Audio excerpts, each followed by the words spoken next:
नमस्कार, आप सभी का स्वागत है लेट्स लर्न पे। आप सभी जानते हैं कि सीटेट पेपर 2 में सोशल साइंस का एक सेक्शन होता है जिसमें ज्योग्राफी, हिस्ट्री और पॉलिटी से प्रश्न पूछे जाते हैं।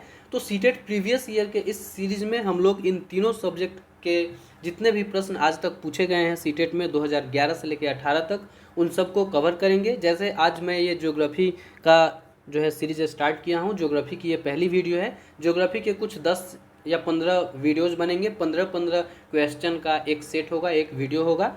ऐसे इस सीरीज को अगर आप पूरा कर लेते हैं तो लगभग पूरे NCERT का रिवीजन आपका इस तरीके से हो जाएगा। और साथ ही सोशल साइंस के सेक्शन में जितने भी प्रश्न पूछे जाते हैं ज्योग्राफी, हिस्ट्री और पॉलिटी से, उन सब को करने के दशा में आप होंगे। तो आइए आज इस पहले वीडियो को हम लोग स्टार्ट करते हैं, देखते हैं कौन कौन से प्रश्न इसमें आ रहा है। ओके, आप जो है लेट्स लर्न को सोशल मीडिया के अदर हैंडल्स पर भी देख सकते हैं। आपको नीचे जो है डिस्क्रिप्शन में लिंक मिल जाएगा उसका।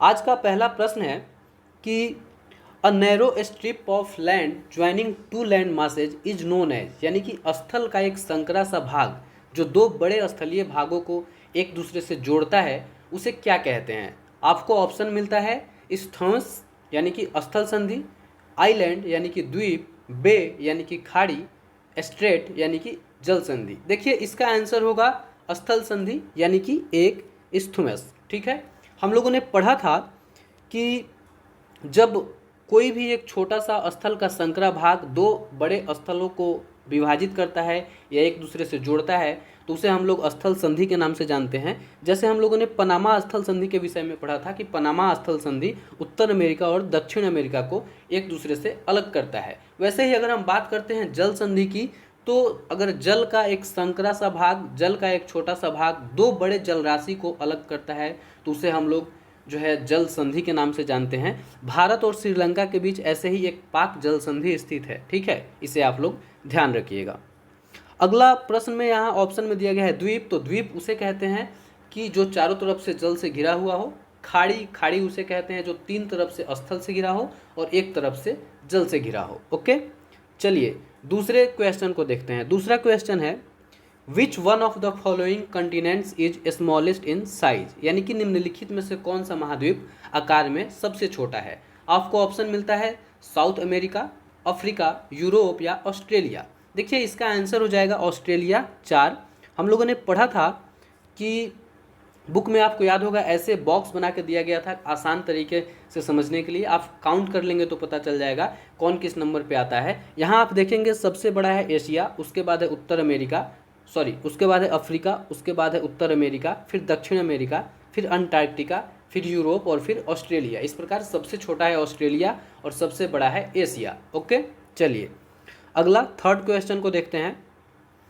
थर्ड क्वेश्चन है कि व्हाट इज एडुसेट, यानी कि एडुसेट क्या है, एडुसेट से क्या अभिप्राय है। आपको ऑप्शन मिलता है एक में a newly discovered planet in the solar system, सौर मंडल में खोजा गया एक नया ग्रह। 2 में an asteroid found between the orbits of Mars and Jupiter, यानी कि एक क्षुद्र ग्रह जो मंगल और बृहस्पति के बीच पाया जाता है। या फिर a man made Indian satellite, एक मानव निर्मित भारतीय उपग्रह।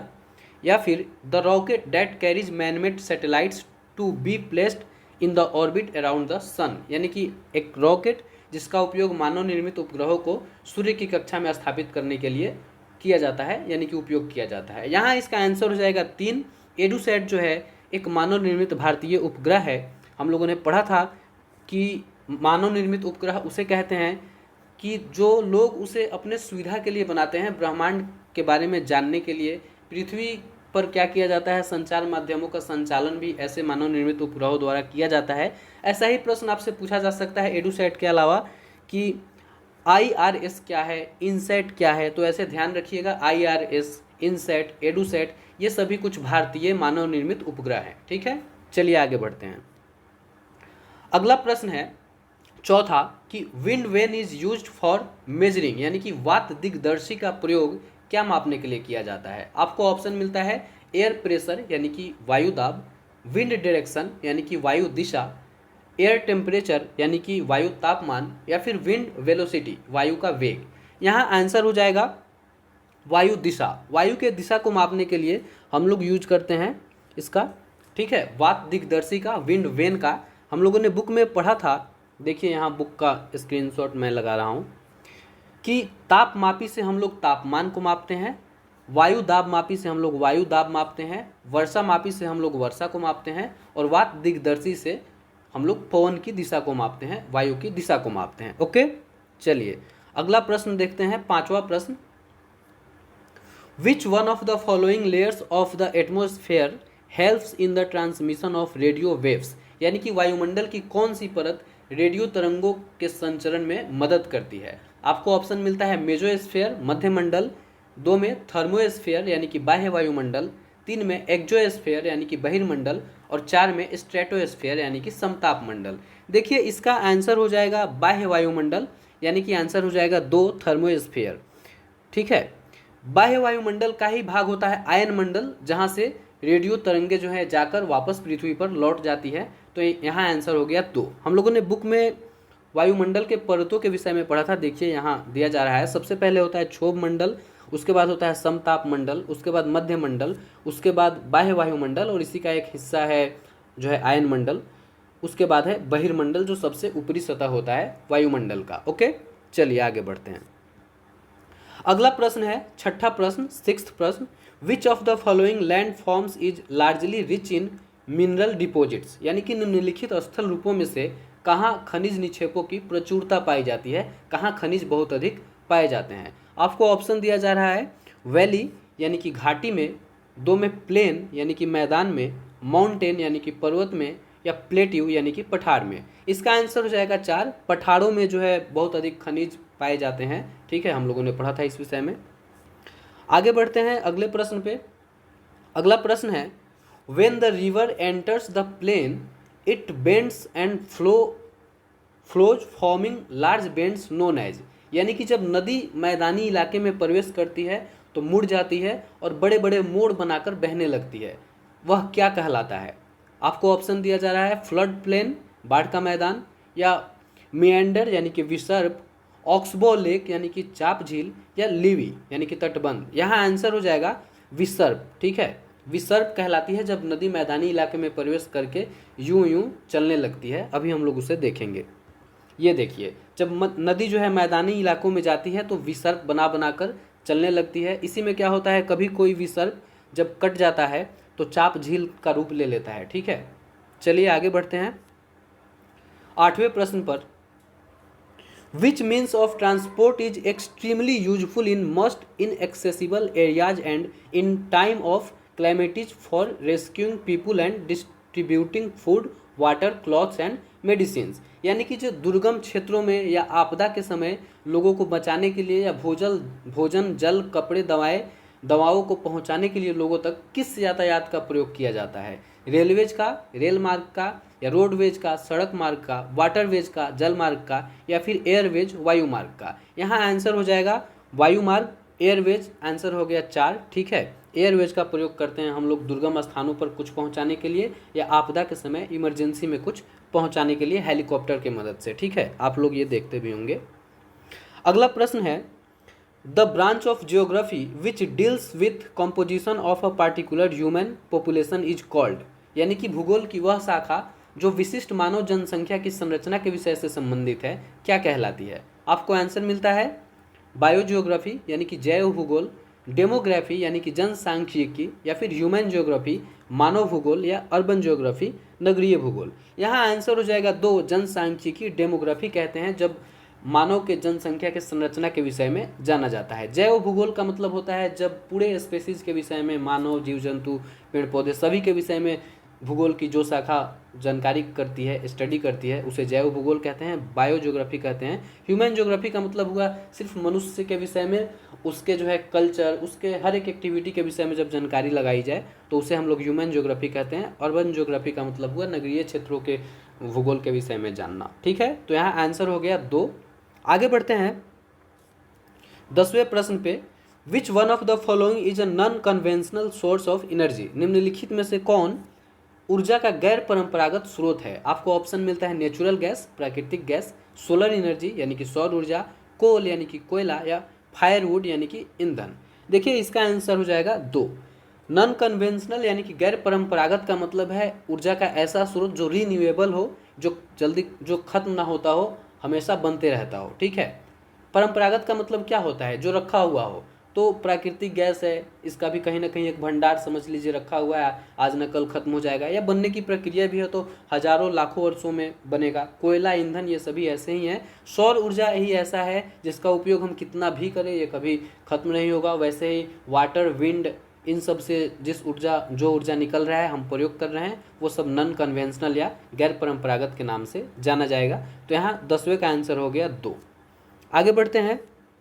नेक्स्ट है the breeding of fish in specially constructed tanks and ponds is known as, यानी कि जब विशेष रूप से हम टैंक या तालाब में मछली का प्रजनन करवाते हैं तो उसे क्या कहा जाता है। आपको ऑप्शन मिलता है विटीकल्चर, हॉर्टिकल्चर, पीसीकल्चर या सेरीकल्चर। तो यहाँ आंसर हो जाएगा पीसीकल्चर। पीसीकल्चर कहते हैं जब मछलियों का पालन विशेष रूप से किया जाता है। जब आप बुक पढ़ेंगे, 8वीं कक्षा को हम लोग पढ़ेंगे तो उसमें देखेंगे, एनसीईआरटी सीरीज चल रही है जिसमें 8वीं कक्षा खत्म हो जाएगी 7-8 दिनों में, उसमें हम लोग इस चीज़ को पढ़ेंगे। फिलहाल के लिए आप देख लीजिए यहाँ कि एग्रीकल्चर का मतलब होता है कृषि, सेरीकल्चर का मतलब होता है रेशम उत्पादन, जब रेशम कीटों को पाला जाता है वाणिज्यिक तरीके से।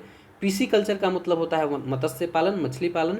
विटीकल्चर का मतलब होता है अंगूर की खेती जब हम लोग करते हैं, द्राक्षा कृषि। या हॉर्टिकल्चर का मतलब होता है उद्यान कृषि, जब हम उद्यान लगाकर फल फूल सब्जी उगाते हैं, ठीक है। तो ये जो है एक बहुत ही महत्वपूर्ण है, याद रखिएगा, ऐसा प्रश्न पूछा जा सकता है। आगे बढ़ते हैं। नेक्स्ट क्वेश्चन है in which of the following oceans is Mauna Kea, यानी कि Hawaii, an under sea mountain higher than Mount Everest found, यानी कि जो मोनकी पर्वत है जिसे हवाई द्वीप के नाम से भी जाना जाता है, सागर की सतह के नीचे स्थित है और इसकी ऊंचाई एवरेस्ट पर्वत से भी अधिक है। यह किस महासागर में स्थित है। आपको ऑप्शन मिलता है Indian ocean, the Atlantic ocean, the Pacific ocean या द आर्कटिक ओशियन। यहाँ आंसर हो जाएगा पैसिफिक ओशियन, प्रशांत महासागर, यानी कि 3 आंसर हो गया, ठीक है। प्रशांत महासागर में मोनकी पर्वत स्थित है, हम लोग एनसीईआरटी में इसे पढ़ते भी हैं। देखिए ये है वर्ल्ड मैप, यहाँ है प्रशांत महासागर और इसका कुछ हिस्सा यहाँ भी है। तो प्रशांत महासागर में मोनकी पर्वत या हवाई द्वीप स्थित है जो सागर के सतह के नीचे है और इसकी ऊंचाई 10,205 मीटर है। पृथ्वी पर सबसे ऊंचा सतह है एवरेस्ट 8848 मीटर। देखिए तो यहाँ प्रशांत महासागर में जो जल के सतह के अंदर है वह कितना ऊंचाई पे है, 10,205 मीटर, इसे ध्यान रखिएगा। आगे बढ़ते हैं। नेक्स्ट क्वेश्चन है कि which of the following are not earthquake waves, यानी कि निम्नलिखित में से कौन भूकंपीय तरंगे नहीं है। यहाँ आंसर दे रहा है surface waves, longitudinal waves, harbour waves और ट्रांसवर्स वेव्स, यानी कि पृष्ठीय तरंगे, अनुदैर्ध्य तरंगे, पोताश्रय तरंगे और अनुप्रस्थ तरंगे। यहाँ आंसर हो जाएगा 3 पोताश्रय तरंगे। बाकी ये जो 3 तरंग है ये तीनों भूकंपीय तरंगे हैं। बुक में हम लोगों ने इस चीज़ को पढ़ा था। देखिए यहाँ भूकंपीय 3 तरंगों के विषय में बताया जा रहा है।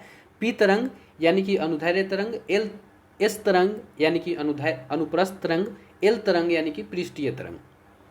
आगे बढ़ते हैं। नेक्स्ट क्वेश्चन है which of the following spheres has living organism including humans that are majorly affected as a result of global warming, यानी कि निम्नलिखित परिमंडलों में से किस में मानव सहित सभी जीवित जीव पाए जाते हैं जो बहुसंख्या में भूतापन के कारण प्रभावित होते हैं।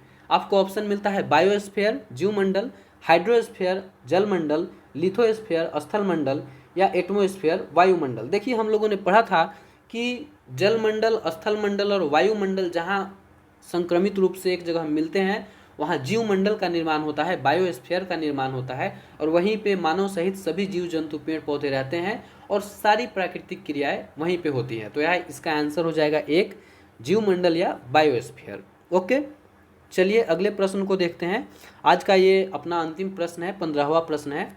इन which of the following categories of rocks does Deccan plateau of India made up of basalt rocks fall, यानी कि जो भारत का दक्कन पठार है और जो बेसाल्ट शैलों से बना है वह निम्नलिखित में से किस शैल श्रेणी के अंतर्गत आता है। आपको ऑप्शन दिया जा रहा है सेडिमेंट्री रॉक्स यानी कि अवसादी शैल, 2 में एक्सट्रेसिव इग्नियस रॉक्स यानी कि बहिर्भेदी आग्नेय शैल, 3 में इंट्रेसिव एग्नियस रॉक्स यानी कि अंतर्भेदी आग्नेय शैल और 4 में मेटामॉर्फिक रॉक्स यानी कि कायांतरित शैल। देखिए यहाँ आंसर हो जाएगा 2 बहिर्भेदी आग्नेय शैल। क्योंकि हम लोगों ने पढ़ा था आग्नेय सेल, अवसादी सेल और कायांतरित सेल के विषय में। आग्नेय सेल का मतलब है पृथ्वी के अंदर जो लावा घूम रही है, वो लावा जब ऊपर पृथ्वी के ऊपरी सतह पर निकल कर ठंडा हो जाती है तो वह आग्नेय सेल बनाती है। ऊपर निकलने के क्रम में क्या होता है, कभी कभी जो है अंदर निकलने के क्रम में रास्ते में ही कुछ जो है ठंडा हो गई, उसे हम लोग अंतर्भेदी आग्नेय सेल के नाम से जानते हैं। जो डायरेक्ट ऊपर आके ठंडा होती है उसे हम लोग बहिर्भेदी आग्नेय सेल के नाम से जानते हैं। वैसे ही जब चट्टानें टूट फूट कर, ये सेल टूट फूट कर फिर कहीं एक जगह जाकर जमा हो जाती है और ये इस प्रकार से जो सेल बनते हैं बहुत दिनों बाद, उसे हम लोग अवसादी सेल के नाम से जानते हैं। फिर कायांतरित सेल के विषय में हम लोगों ने पढ़ा था कि जो अवसादी सेल है या जो आग्नेय सेल है, ये सभी बहुत अधिक ताप और दाब पर एक दूसरे रूप में परिवर्तित हो जाते हैं, दूसरे सेल के रूप में, उसे हम लोग कायांतरित सेल के नाम से जानते हैं। इन सब का उदाहरण दिया हुआ था। बहिर्भेदी का उदाहरण था बेसाल्ट। तो जैसे ही बहिर्भेदी के उदाहरण को हम लोग याद रखते हैं बेसाल्ट, और बेसाल्ट से बना है दक्कन पठार, तो दक्कन पठार क्या हो गया, बहिर्भेदी आग्नेय सेल की श्रेणी में आ गया। ठीक है। वैसे ही अंतर्भेदी आग्नेय सेल का उदाहरण आप देखना चाहे तो वहाँ दिया गया था ग्रेनाइट। वैसे ही अवसादी सेल का उदाहरण है बलुआ पत्थर और कायांतरित सेल का उदाहरण है संगमरमर। ओके, चलिए, तो आज का ये जो है प्रश्न अंतिम था, समाप्त हुआ। बताइए नीचे कमेंट सेक्शन में कि 15 में से आप लोगों ने कितना सही किया और कैसा लगा आपको ये वीडियो। अगर आप नए हैं तो चैनल को सब्सक्राइब कर लीजिएगा, वीडियो को लाइक जरूर कीजिएगा और एक दो जगह शेयर भी कर दीजिएगा। फिलहाल के लिए इतना ही, धन्यवाद, मिलते हैं अगले वीडियो में।